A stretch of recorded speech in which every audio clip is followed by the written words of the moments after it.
My biggest recommendation right now that I've been saying for like a year now is Carol and the End of the World on Netflix. It is this short show, I believe it's either 12 or 13 episodes, and the world is ending soon, and it is this girl becoming content with the fact that her life is not super interesting or boring, and she's okay with that as the world is ending around her. It was genuinely one of the greatest shows I have watched in years. And I cannot recommend it enough. It has beautiful animation, great characters. Hello!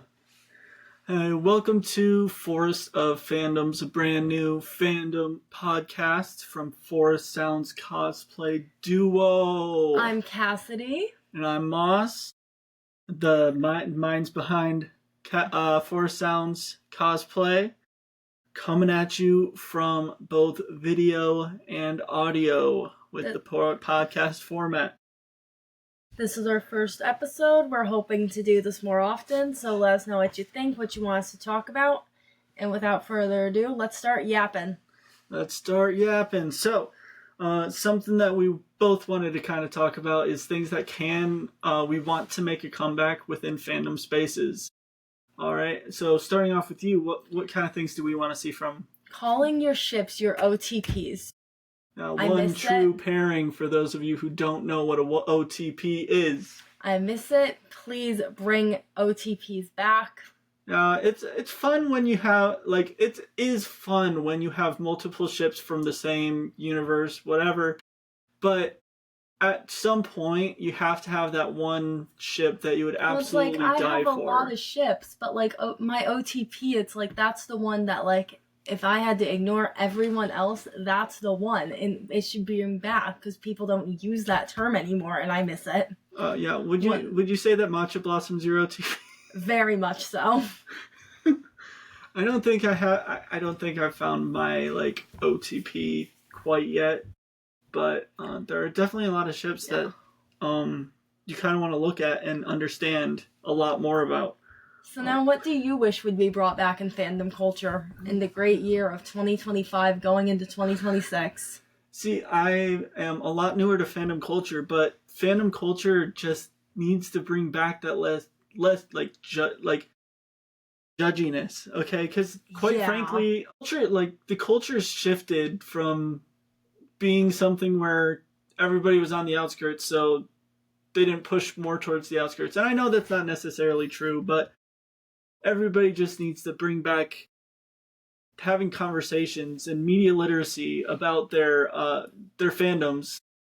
Okay? Because I miss the old Marvel DC war where it was actually this is why DC's better and this is why Marvel's better, and now it's just, oh, DC movie's bad, Marvel movie's good. Friendly arguments, less wars over it. Yeah, friendly arguments.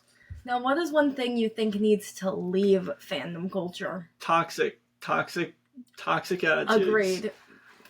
People acting like they own one singular character, people acting like one thing is wrong, shipping certain things. It's just too much toxicity on the internet and in fandom right now. Yeah, just bring back a culture of respect and recognizing that other people might have different opinions instead of just jumping down people's throats because of the fact that this is the certain way that you see things. And especially on the shipping angle, okay? There are so many people that believe that you shouldn't ship a certain thing for whatever reason, as long as it's legal and safe. Every ship is fine as long as it's legal and safe. I think that's a pretty good Unfortunately, that's an unpopular opinion, which is a good segue into what we would like to call our forest fires, which is our hot takes. Forest fires, our hot takes, the Forest of Fandom's hot takes. So, my hot take comes today from the Helloverse, okay? Has-Been Hotel is releasing their new episodes for Season 2. We've loved them so far. Very good episodes so far. Might already be a hot take, but Has-Been Season 2 has definitely been better than Season 1, and both have surpassed the pilot. Okay, let's get that out of the way there, okay? Okay. This idea that the pilot is the rules of the show is kind of outdated because of the fact that there isn't really that much from the pilot that got carried over No, I like the pilot, but the show is better. Yeah, so and that's how it works for a majority of shows, is that the pilot draws in the interest, okay, but then you move on and you write a more episodic work. The same goes for Hell of a Boss. And another hot take of ours, I think that we both share. Hell of a Boss is better than Has Been Hotel. And I'm not blaming that on the creators or people working on Has Been Hotel, but the way the episodes come out for both of them, Hell of a Boss just has more episodes and more time to delve into their characters that Has Been does not have. So, and there's a lot of like hate for Hell of a Boss and people going that, oh, they should just go back to being silly guys that run around doing missions and killing people. And I gotta say to that, like, it would get boring. It would get boring, yeah. That's exactly what I gotta say. Stories live with conflict. You can't get conflict from, oh, these people are killing people. There needs to be a set storyline, okay, for any show that's like Hell of a Boss. That's why we have the mission side quests, okay, the little episodes that give us the... For a show to have multiple seasons, it needs more plot than just, haha, this is funny. Yeah, and I think that's something that Hell of a Boss has done really well, and they've transitioned into a story, and people have mistakenly thought that they were owed more than just a story. So, any other hot takes that we've got for today? Or? This isn't a hot take, but Conan Gray's Wishbone needed a Grammy nomination. I think most people agree, but if you don't, argue to a wall. So true, so true. Yeah, Conan Gray absolutely got snubbed at the Grammys, and I don't understand why. He's a phenomenal artist, okay? And before anybody goes in there and goes, Taylor Swift wasn't nominated either, yeah, that's because of the fact that my hot take is that Life of a Showgirl was an objectively terrible album compared to the rest of Taylor Swift's work. I don't even think that's a hot take. I have not seen one good thing about Life of a Showgirl. Yeah, and quite frankly, it all comes down to that whole... it took... Like, a lot of Taylor Swift's other work is criticized because of the fact that it relies so much on breaking up, but at the root of it all, it's all independent woman, strong girl shit. This one just feels like it was meant to be put out music. There was no heart or soul to it. Yeah, and it's very much, especially the Curse of Ophelia, or whatever the song title is, the one about Ophelia, is entirely about Travis Kelce coming in and swooping her off her feet and saving her as if she was some kind of damsel in distress that needed saving, when in reality, frankly, we all know that she's a strong, independent woman who doesn't necessarily need a man to save her. Frankly, her music was better when she was sad. Yeah, and writing songs about breakups, again, it ties into what we were talking about with Hell of a Boss, where conflict breeds interest. Okay, you can't... there are parts of a story, and conflict is the most important part of a plot.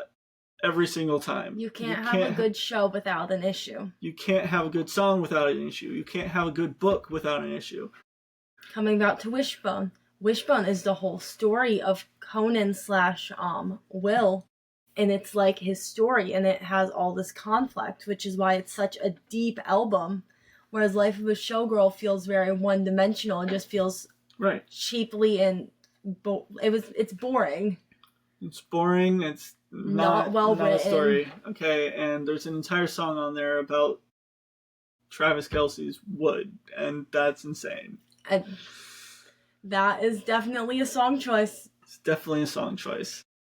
Moving on, what are some recommendations that we have as a duo for TV, movies, books, etc.? Well, I have one in mind. Do you have any first, since I feel like I've been yapping a lot? I think that you should go first, because I always liked hearing your recommendations, and I have some in mind too. So, my biggest recommendation right now that I've been saying for like a year now is Carol and the End of the World on Netflix.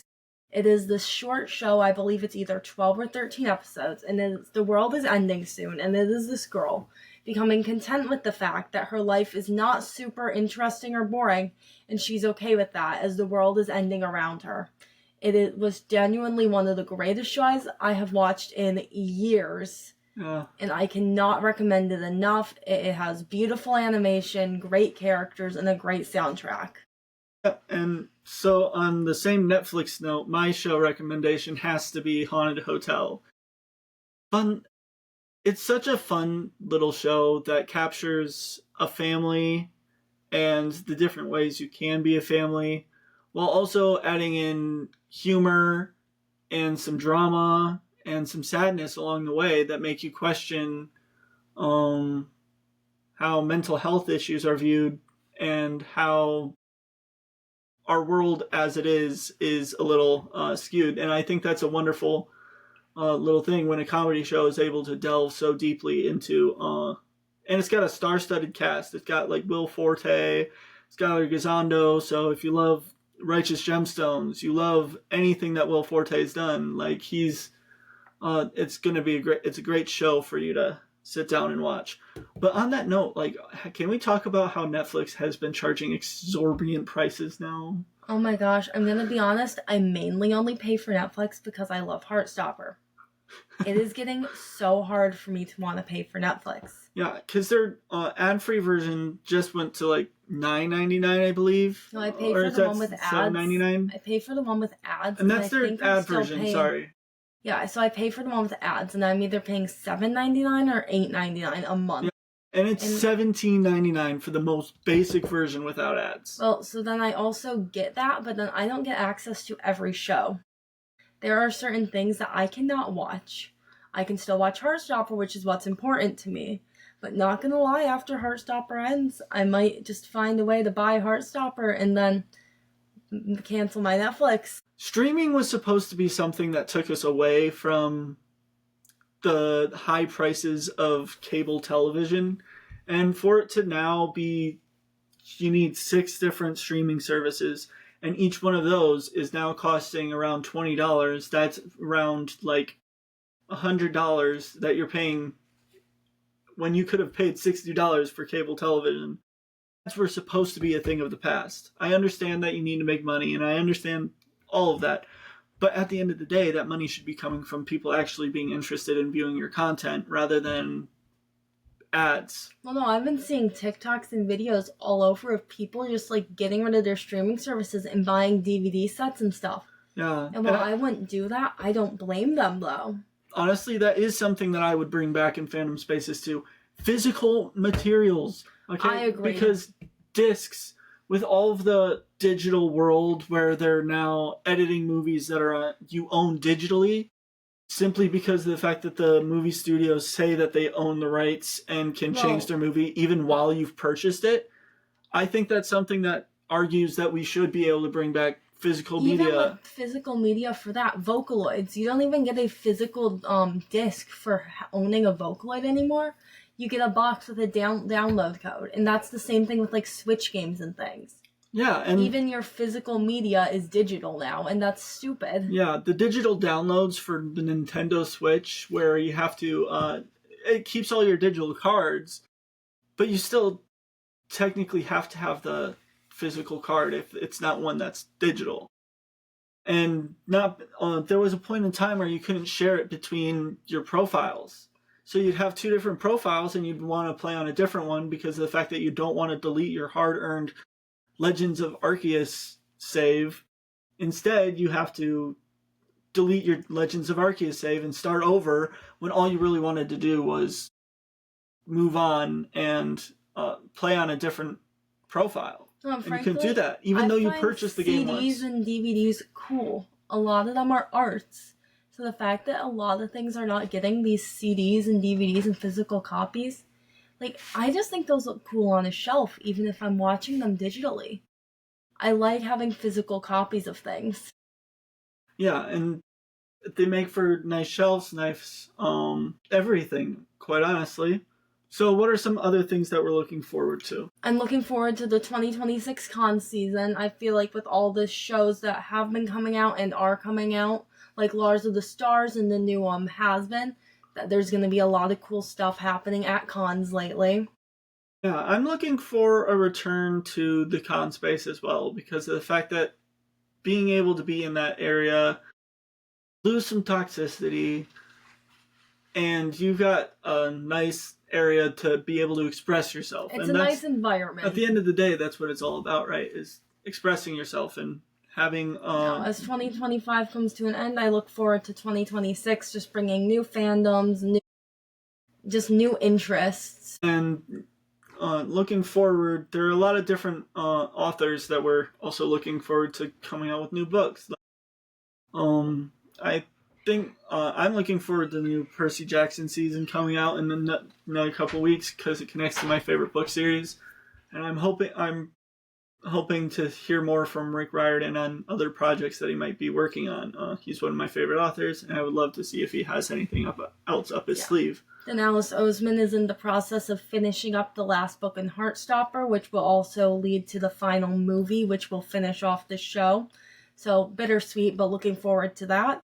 And then looking forward to like Lars of the Stars, and like it just seems like a good year already for fandom and things. Yeah, because bringing back some of the 2012 kids stuff is great. Phineas and Ferb was a little disappointing. I was not a fan of the new Phineas and Ferb, but you know. Just being able to have a connection to that past fandom and past ideas is a great thing. Yeah, it's like, I like how new shows are coming out. I felt like we were kind of in a drought for good content as far as like nerdy type shows go. So it's looking like a good year for fandom. Anything else you want to say? No, I think we're good for this episode. This was a short one just because we're learning it still. So if you have any ideas or suggestions for us, please let us know. Yep, we're going to be posting this on Spotify and YouTube. So let us know in any of those comments. We're always looking to improve. We always want to know what we can do better. This is really just a test run, see what we can do. Yep, an intro to Forest Sounds cosplay as a duo, Forest Sounds as a production studio, kind of. And just figuring out the ropes of doing this. So I hope you guys can continue to listen to us as we improve. Yep, and Forest of Fandoms will return with another episode, possibly filmed at a convention. Hopefully in like a weekish. Hopefully in a weekish. With Alex Brightman. He's not going to be. He's not going to be on the podcast, but we're going to be meeting him. Possible, yeah. We are meeting him. You already paid. I already paid a lot of money. And Brandon Rogers. We're meeting Brandon Rogers as well. If we could have him on the podcast, that would be a dream, but obviously we are not there yet. We can hope. Tune in, hopefully, if you like us. Leave us comments on what we should do. And with that, have a good night, morning, or whatever time of day it is. Let the sounds of the forest send you off to dreamland. And let us know your forest fire hot takes, please. Let us know your forest fires down in the comments as well. Bye. Bye. You can stop now.